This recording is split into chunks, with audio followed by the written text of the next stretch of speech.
সকলে আমরা ঐক্যবদ্ধ হতে চাই, ঐক্যের দাওয়াত দিই, ঐক্যের স্লোগান দেই, বিশ্ব মুসলিম এক হও, তৌহিদি জনতা এক হও। কিন্তু ঐক্যবদ্ধ হওয়ার সূত্র কি সেই কথা কিন্তু আমরা কেউ বলি না।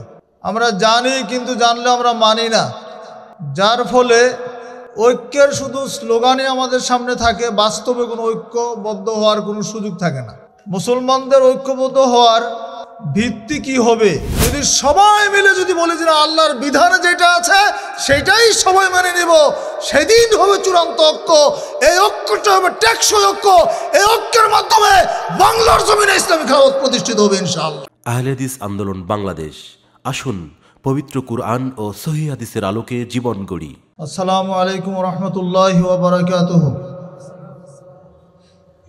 ইন্নাল হামদালিল্লাহি ওয়াহদা والصلاة والسلام على من لا نبي بعده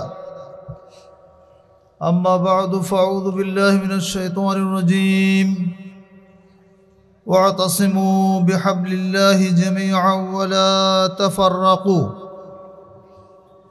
واذكروا نعمة الله عليكم إذ كنتم أعداء فألف بين قلوبكم فأصبحتم بنعمته إخوانا وكنتم على شفا حفرة من النار فانقذكم منها كذلك يبين الله لكم آياته لعلكم تهتدون। সূরা আলে ইমরান 103 নম্বর আয়াত। আহলে হাদিস আন্দোলন বাংলাদেশ ও বাংলাদেশ আহলে হাদিস যুব সংঘ বগুড়া সাংগঠনিক জেলার উদ্যোগে আয়োজিত আজকের ইসলামী সম্মেলনের সম্মানিত সভাপতি, মাননীয় প্রধান অতিথি, আহলে হাদিস আন্দোলন বাংলাদেশের মুহতারাম আমির জামাত প্রফেসর ডক্টর মোহাম্মদ আসাদুল্লাহ আল গালিব হাফিজাউল্লাহ, আহলে হাদিস আন্দোলনের কেন্দ্রীয় নেতৃবৃন্দ, আহলে হাদিস আন্দোলন বাংলাদেশ ও বাংলাদেশ আহলে হাদিস যুব সংঘ বগুড়া জেলা নেতৃবৃন্দ, বিভিন্ন এলাকা থেকে আগত প্রাণপ্রিয় সৌদি মণ্ডলী, আজকের এই সম্মেলন দিয়ে আমাদের জেলা সম্মেলন শুরু হলো আলহামদুলিল্লাহ। এই প্রথম সম্মেলনে আমরা যোগদান করতে পেরেছি এবং আপনারা উপস্থিত হয়েছেন। যে মহান আল্লাহ আমাদেরকে সুযোগ দিয়েছেন তারই বারগাহে সকল অন্তর থেকে শুকরিয়া আদায় করি আলহামদুলিল্লাহ। আমি সংক্ষেপে কিছু কথা বলে আমার বক্তব্য শেষ করব। ওমা তাওফিক ইল্লা বিল্লাহ আলাইহি তাওয়াক্কালতু ওয়া ইলাইহি উনীব। সকলে আমরা ঐক্যবদ্ধ হতে চাই, ঐক্যের দাওয়াত দিই, ঐক্যের স্লোগান দেই, বিশ্ব মুসলিম এক হও, তৌহিদি জনতা এক হও। কিন্তু ঐক্যবদ্ধ হওয়ার সূত্র কি সেই কথা কিন্তু আমরা কেউ বলি না। আমরা জানি কিন্তু জানলে আমরা মানি না, যার ফলে ঐক্যের শুধু স্লোগানই আমাদের সামনে থাকে, বাস্তবে কোনো ঐক্যবদ্ধ হওয়ার কোনো সুযোগ থাকে না।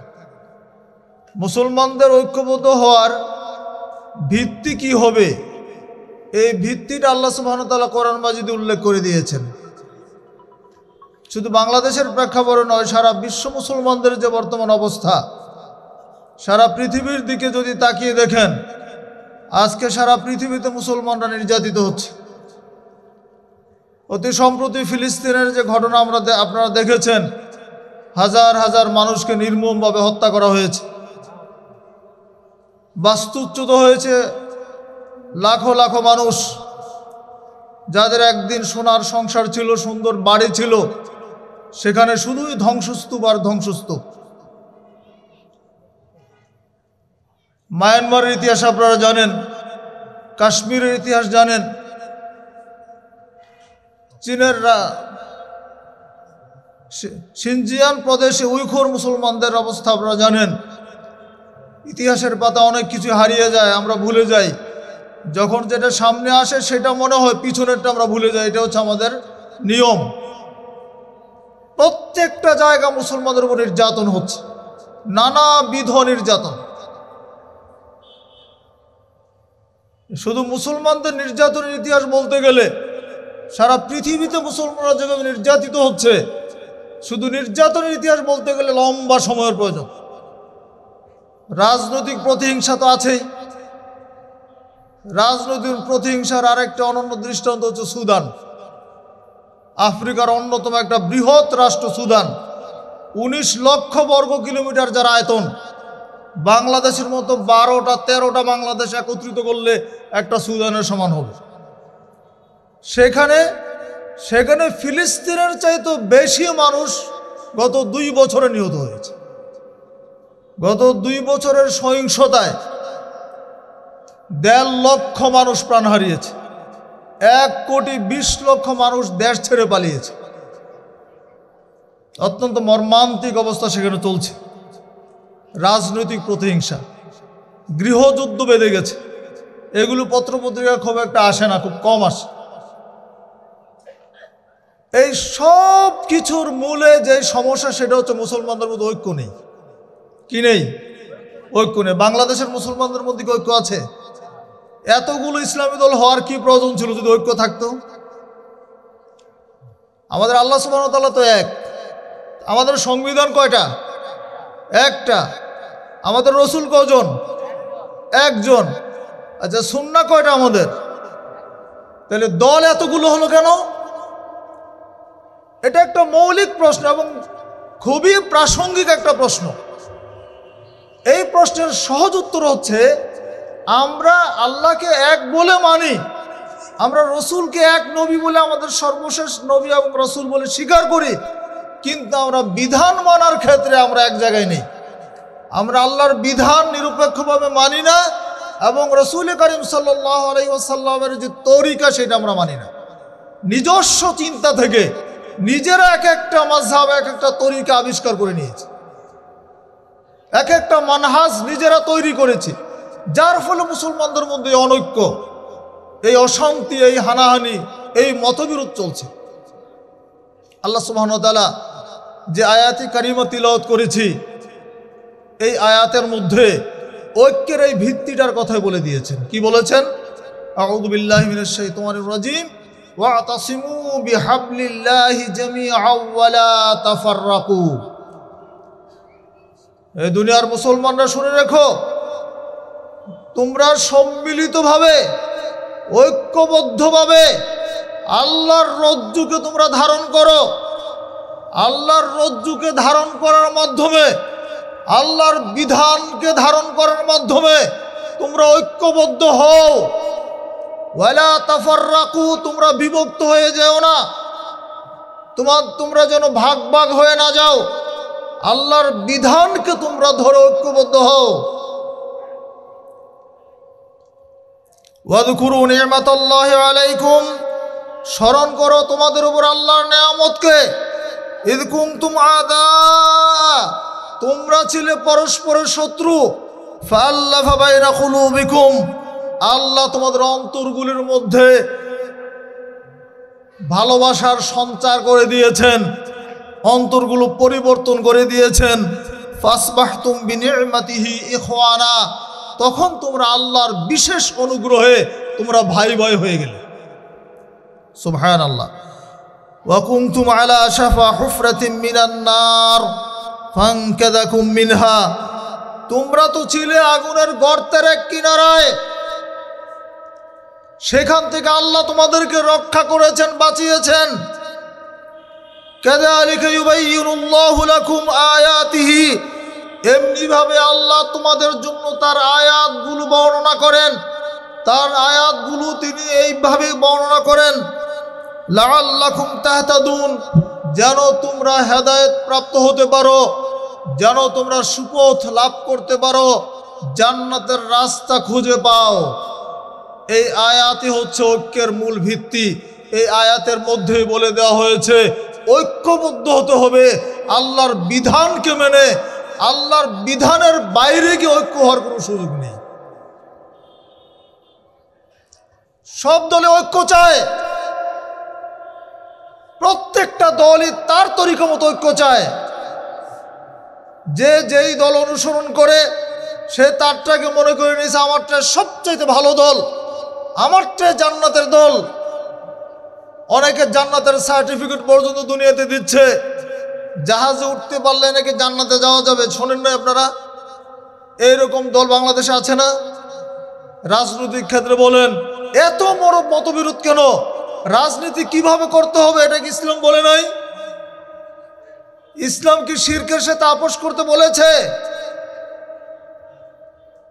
রাসূলুল্লাহ সাল্লাল্লাহু আলাইহি ওয়াসাল্লামকে উদ্দেশ্য করে আল্লাহ বলে দিয়েছেন, ওয়ালাকাদ উহিয়া ইলাইকা ওয়া ইলাল্লাযীনা মিন ক্বাবলিকা, হে নবী তোমাকে বলছি তোমার উপরেও প্রত্যাদেশ করা হয়েছে, তোমার উপরে ওহী করা হয়েছে, তোমার পূর্বে যারা এসেছিল তাদেরকেও এই ওহী করা হয়েছিল, এই প্রত্যাদেশ তাদের কাছেও করা হয়েছিল। সেটা কি? লাইন আশরাকতা লা ইয়াহবাতান্না আমালুক, নবী যদি তুমি শিরিক করো তাহলে তোমার সমস্ত আমল বাতিল হয়ে যাবে।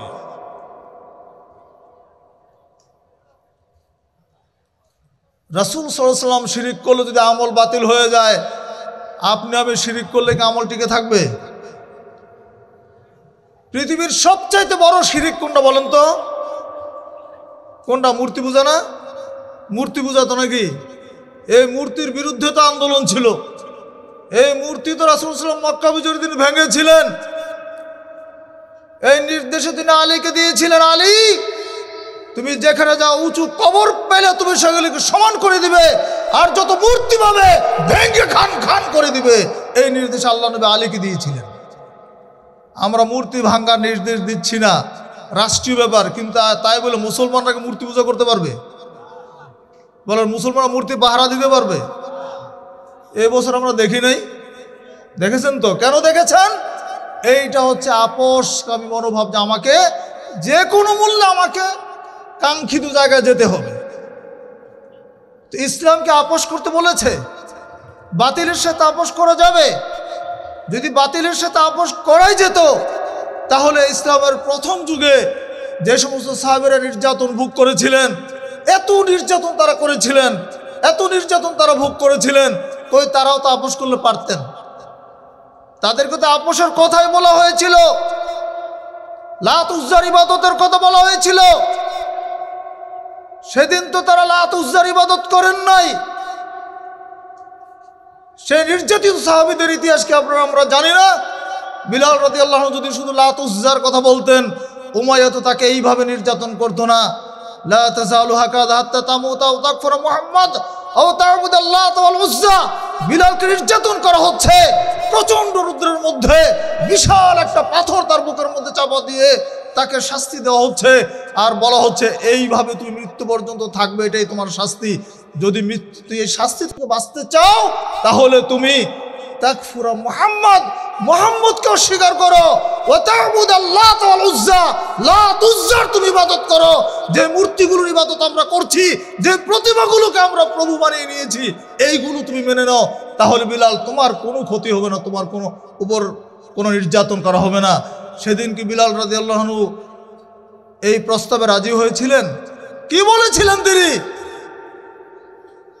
নির্যাতন ভোগ করছেন আর মুখে উচ্চারণ করেছেন আহাদ আহাদ, আল্লাহ এক, আল্লাহ এক।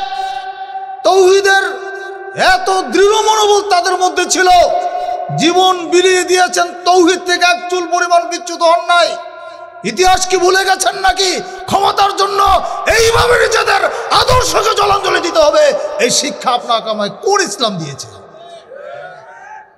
বিলাল রাদিয়াল্লাহু আনহু আপোষ করেন নাই, নির্যাতন ভোগ করেছেন। রাসূলুল্লাহ সাল্লাল্লাহু আলাইহি ওয়াসাল্লাম নির্যাতনের দৃশ্য দেখেছেন, তার কোনো প্রতিকারের সামর্থ্য সেদিন ছিল না। শুধু এসে আবু বকরকে বললেন, ইন্না বিলালান ইউআযাবু ফিল্লাহ, আবু বকর, বিলাল আল্লাহর রাস্তায় নির্যাতিত হচ্ছে, শাস্তি ভোগ করছে। তিনি আবু বকরকে বলেন না যে আবু বকর তুমি বিলালকে মুক্ত করে দাও। রাসূলুল্লাহ সাল্লাল্লাহু আলাইহি ওয়াসাল্লামের অভিব্যক্তিরা বুঝতে পারলেন রাসূল সাল্লাল্লাহু আলাইহি ওয়াসাল্লাম কি চাচ্ছেন, এটা আবু বকর সিদ্দিক রাদিয়াল্লাহু আনহু বুঝলেন। বুঝা থেকে তিনি ওই জালেম উমাইয়ার সাথে কথা বললেন। জালেম উমাইয়ার সাথে কথা বলে আবু বকর সিদ্দিক রাদিয়াল্লাহু আনহু একজন দাস ছিল, কৃতদাস ছিল, ইহুদি কৃতদাস ছিল, নিস্তাস নাম ছিল। এই কৃতদাসটাকে উমাইয়াকে দিয়ে দিলেন। একটা দামি চাদর দিলেন, 10 উকিয়া স্বর্ণ মুদ্রা দিলেন। এত কিছু দেওয়ার পরে তিনি বিলাল রাদিয়াল্লাহু আনহুকে মুক্ত করে নিয়ে আসলেন। বলুন সুবহানাল্লাহ। আপোষ করেন নাই, খাব্বাব খুবাইবরা আপোষ করেন নাই, ইয়াসির পরিবার আপোষ করেন নাই। রাসূল সাল্লাল্লাহু আলাইহি ওয়াসাল্লাম ইয়াসির পরিবারকে নির্যাতন করা হচ্ছে, আম্মারকে নির্যাতন করে হত্যা করা হয়েছে। আম্মারের পিতা ইয়াসিরকে নির্যাতন করে হত্যা করা হয়েছে। তার মা সুমাইয়াকে তার লজ্জাস্থানে বর্ষাবিদ্ধ করে আবু জাহেলের পাষণ্ড আবু জাহেল তাকে নির্মমভাবে হত্যা করেছে। এবার আম্মারের পালা, আম্মারকে নির্যাতন করা হচ্ছে, পিটানো হচ্ছে, আর বলা হচ্ছে তুমি যদি মুহাম্মদকে গালি দাও তাহলে তোমাকে ছেড়ে দেব। নির্যাতনের চোটে অন্তর থেকে নয়, মুখ থেকে উচ্চারণ করে ফেলেছেন, মুহাম্মদের বিরুদ্ধে গালি বলে ফেলেছেন, আল্লাহ নবীকে গালি দিয়ে ফেলেছেন। এবার তিনি ওর গালি দেওয়ার ফলে তাকে ছেড়ে দেওয়া হয়েছে। দৌড়ে আল্লাহ নবীর কাছে গেলেন, গিয়ে বলছেন, হে আল্লাহ নবী সাল্লাল্লাহু আলাইহি ওয়াসাল্লাম, আমি তো অন্যায় করেছি, আমি তো আপনাকে গালি দিয়ে ফেলেছি। তখন রাসূল বুঝতে পেরেছেন আম্মারের গালি এটা তার অন্তরের গালি না। তিনি জিজ্ঞেস করলেন, কাইফা তাজিদু নাফসাক, তোমার কালবাক, তোমার অন্তরটা তখন কিরকম ছিল? তুমি যে আমাকে গালি দিয়েছ তখন তোমার হৃদয়টা কোন অবস্থা ছিল? তখন আম্মার বললেন, মুতমাইন্নাম বিল ঈমান, হে আল্লাহর নবী, আমার অন্তরটা ঈমানের উপরে দৃঢ় ছিল। বলুন সুবহানাল্লাহ। তিনি বললেন, ইন আদু ফাউদ, যদি আরো গালি দিতে বলে তাহলে তুমি আরো গালি দাও, তাতে কিচ্ছু আসা যায় না, তোমার অন্তর দিয়ে তো তুমি গালি দাও নাই। তারা আপোষ করেন নাই কোনোদিন শিরকের সাথে, বাতিলের সাথে কোনোদিন আপোষ করেন নাই। ইতিহাস বলতে থাকলে অনেক লম্বা হয়ে যাবে। খাব্বাব খুবাইবের ইতিহাস আপনারা জানেন, মুসআব বিন উমাইরের ইতিহাস জানেন। এত এত সাহাবীরা তারা নির্যাতিত হয়েছেন। খাব্বাবকে জ্বলন্ত আগুনের মধ্যে, অঙ্গারের মধ্যে, লোহার মধ্যে তাকে চিৎ করে শুইয়ে দেওয়া হয়েছে। লোহাকে আগুনে পুড়িয়ে তার উপরে তাকে শুইয়ে দেওয়া হয়েছে। তার শরীরের চামড়াগুলো গলে গলে লোহার আগুনটা নিভেছে। এত কঠিন নির্যাতন তারা ভোগ করেছেন, তারপরেও কিন্তু তারা তৌহিদ ছেড়ে দেন নাই।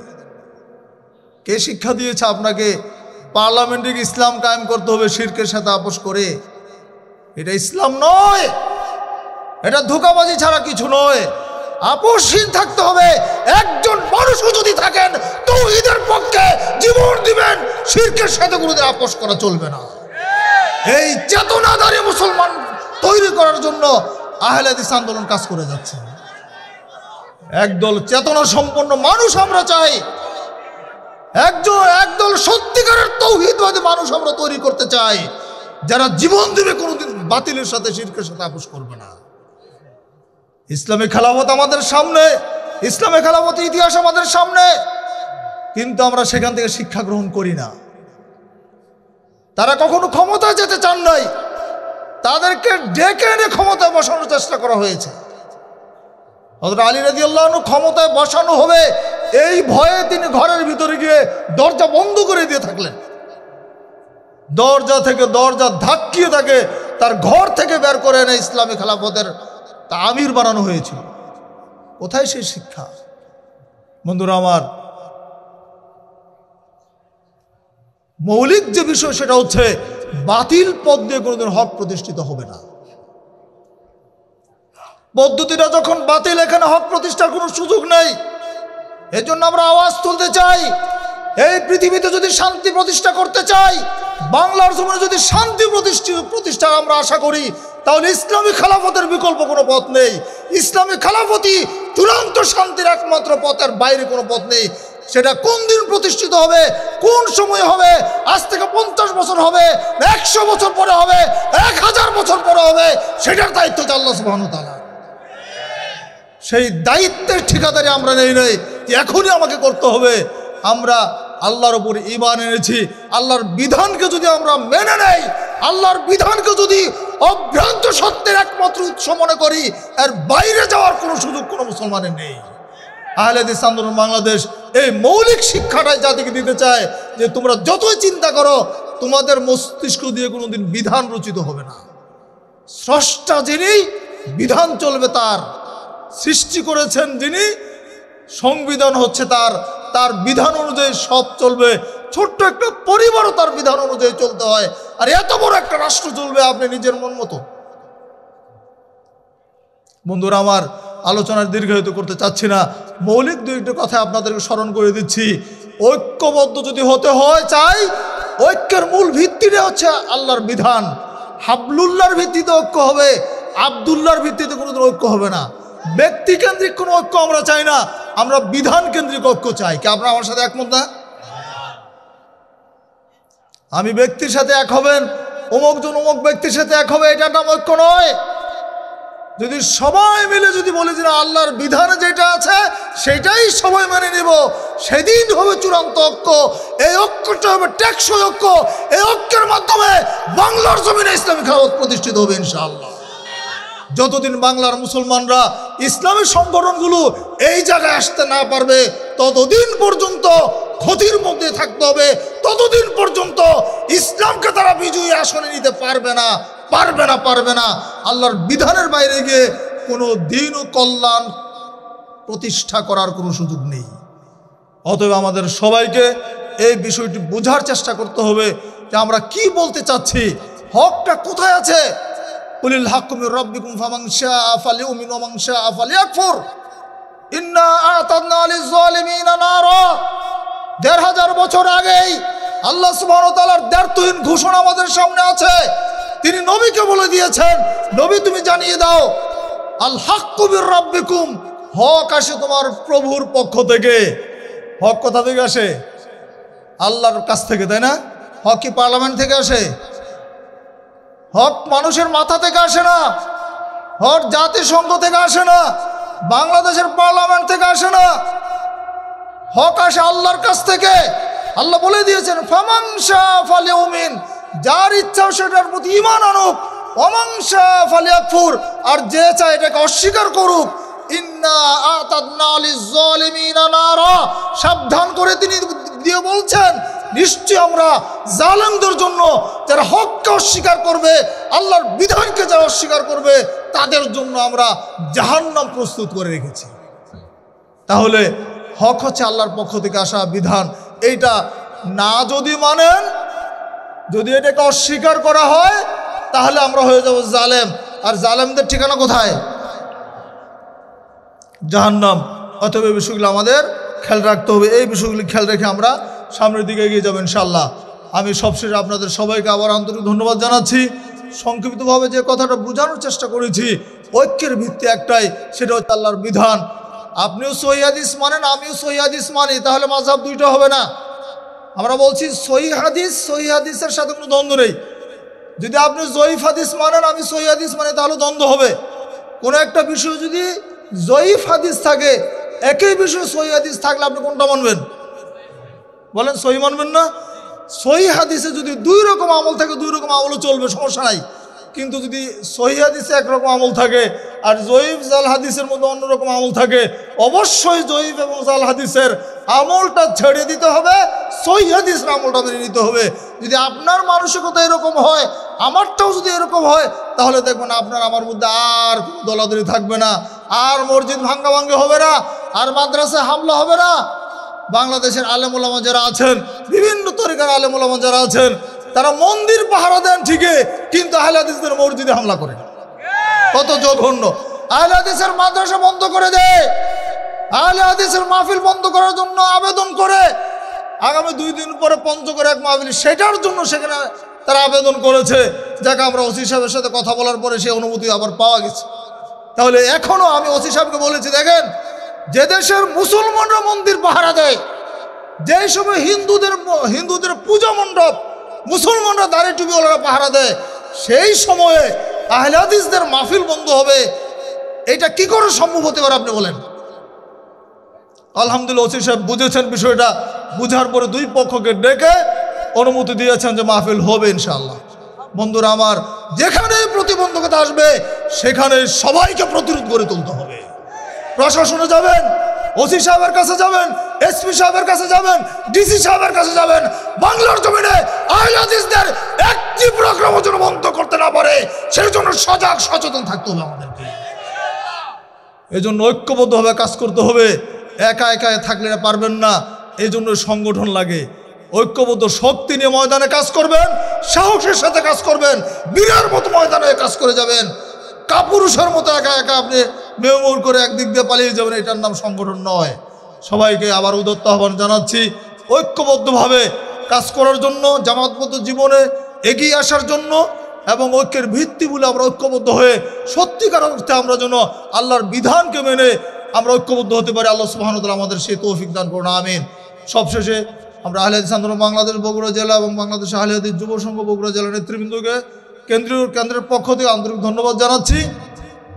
আজকের আয়োজন করার জন্য আল্লাহ পাক তাদেরকে যাচাই খায়ের দান করুন, আমিন। এবং আপনাদেরকে দাওয়াত দিচ্ছি, আপনারা আমাদের সকল কর্মসূচির সাথে ঐক্যবদ্ধ হয়ে কাজ করবেন ইনশাআল্লাহ।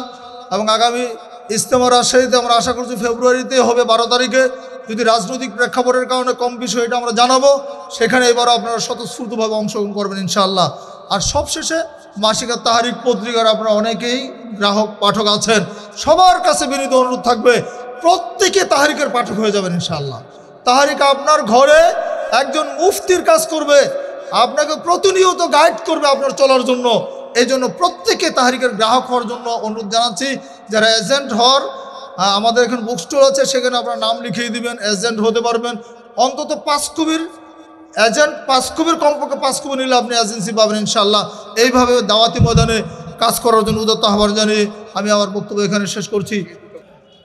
আমিরি জামাতের দর্শে কোরআন সিরিজ 1, তার দর্শে কোরআন যেগুলি তাহরিকে প্রকাশিত হয়েছে, বিশেষ করে আলেম খতিবদের জন্য খুবই গুরুত্বপূর্ণ। এই বইটা নিয়ে যাবেন ইনশাআল্লাহ। বিষয়ভিত্তিক দর্শ এখানে আছে, বিস্তারিত আলোচনা পাবেন। এবং দর্শে হাদিস সিরিজ 1, একটা হচ্ছে দর্শে কোরআন, একটা দর্শে হাদিস। এই দুইটা বই আলেম ওলামাদের জন্য এবং সাধারণ সকলের জন্য প্রয়োজন। এক একটা হাদিসের উপরে বিস্তারিত বিশ্লেষণ এখানে আছে ইনশাআল্লাহ, এগুলো নিয়ে যাবেন। এবং সোনামণিদের দোয়ার একটা বই আছে, বাচ্চাদের জন্য নিয়ে যাবেন। আর সালাতুর রাসূল আপনাদের প্রিয় বইটা তো সবার ঘরে ঘরে আছে, এটা কিনবেন এবং দাওয়াতের স্বার্থের সাথে জারিয়ার জন্য আপনি বিতরণ করবেন। এর মাধ্যমে যদি একজন মানুষও দিনের মতো ফিরে আসে, এটা আপনার জন্য লাল উট কুরবানি করার চেয়ে বেশি নেই কেউ ইনশাআল্লাহ। ওয়া আখিরু দাওয়ানা আলহামদুলিল্লাহি রাব্বিল আলামিন। আসসালামু আলাইকুম ওয়া রাহমাতুল্লাহি ওয়া বারাকাতুহু।